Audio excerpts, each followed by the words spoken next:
ಜೈ ಶ್ರೀರಾಮ್. ಸ್ನೇಹಿತರೆ, ನಾವು ಯಾರಾದ್ರೂ ಸಿಕ್ಕಿದಾಗ ರಾಮ್ ರಾಮ್ ಅಂತ ಹೇಳ್ತೀವಿ. ಇಲ್ಲಾಂದ್ರೆ ಏನೋ ಒಂದು ಇನ್ಸಿಡೆಂಟ್ ಆದಾಗ ರಾಮ ರಾಮ ಅಂತ ಹೇಳ್ತೀವಿ, ಹೌದಲ್ವಾ? ಆದ್ರೆ ನೀವು ಒಂದು ಬಾರಿ ಯೋಚನೆ ಮಾಡಿದೀರಾ, ನಾವ್ ಯಾಕೆ ಅದನ್ನ 2 ಬಾರಿ ಮಾತ್ರ ಹೇಳ್ತೀವಿ?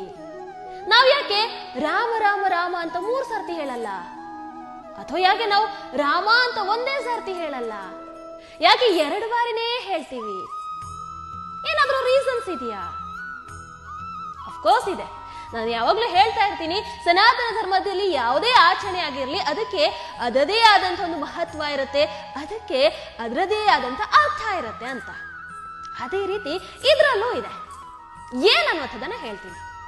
ನಮ್ಮ ಕನ್ನಡ ವರ್ಣಮಾಲೆಯಲ್ಲಿ ಎಷ್ಟು ಅಕ್ಷರಗಳಿವೆ? 49. ಕರೆಕ್ಟ್ ಅಲ್ಲ? ಅದರಲ್ಲಿ ಸ್ವರಾಕ್ಷರಗಳೆಷ್ಟು? 13. ಆದಿಂದ ಅವು ತನಕ. ಇನ್ನು ವ್ಯಂಜನಾಕ್ಷರಗಳೆಷ್ಟಿರುತ್ತೆ? 34.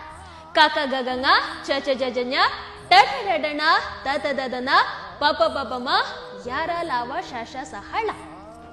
ಇನ್ನು ಯೋಗವಾಹಗಳು 2. ಅನುಸ್ವಾರ ಅಂ, ವಿಸರ್ಗ ಅಹ.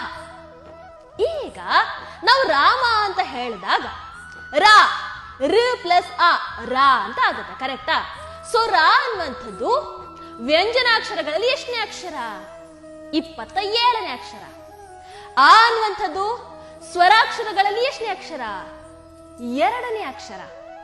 ಮ ಅನ್ನುವಂಥದ್ದು ವ್ಯಂಜನಾಕ್ಷರಗಳಲ್ಲಿ 25ನೇ ಅಕ್ಷರ.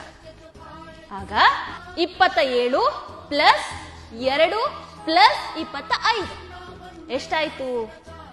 54 ಆಯ್ತು. ನಾವು 2 ಸರ್ತಿ ಹೇಳ್ತೀವಿ, ರಾಮ್ ರಾಮ್ ಅಂತ ಹೇಳ್ತೀವಿ, ಹೌದಲ್ವಾ? ಸೊ 54 ಪ್ಲಸ್ 54 ಎಷ್ಟಾಯ್ತು?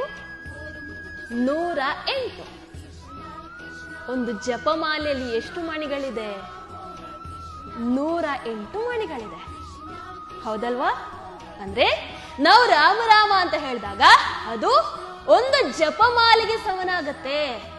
108 ಬಾರಿ ಜಪಿಸಿದ ಹಾಗೆ ಆಗತ್ತೆ, ಕರೆಕ್ಟ್ ಅಲ್ಲ? ಅದಕ್ಕೋಸ್ಕರನೇ ನಾವು ಪ್ರಭು ಶ್ರೀರಾಮನ ನಾಮವನ್ನ 2 ಬಾರಿ ತೆಗೆದುಕೊಳ್ಳುವಂಥದ್ದು. ಈ ವಿಚಾರ ನಿಮಗೆ ಗೊತ್ತಿತ್ತಾ? ದಯವಿಟ್ಟು ನನಗೆ ಕಾಮೆಂಟ್ ಮೂಲಕ ತಿಳಿಸಿ. ಹಾಗೆ ಇದನ್ನ ಆದಷ್ಟು ಹೆಚ್ಚಿನ ಜನರಿಗೆ ಶೇರ್ ಮಾಡಿ. ರಾಮ್ ರಾಮ್.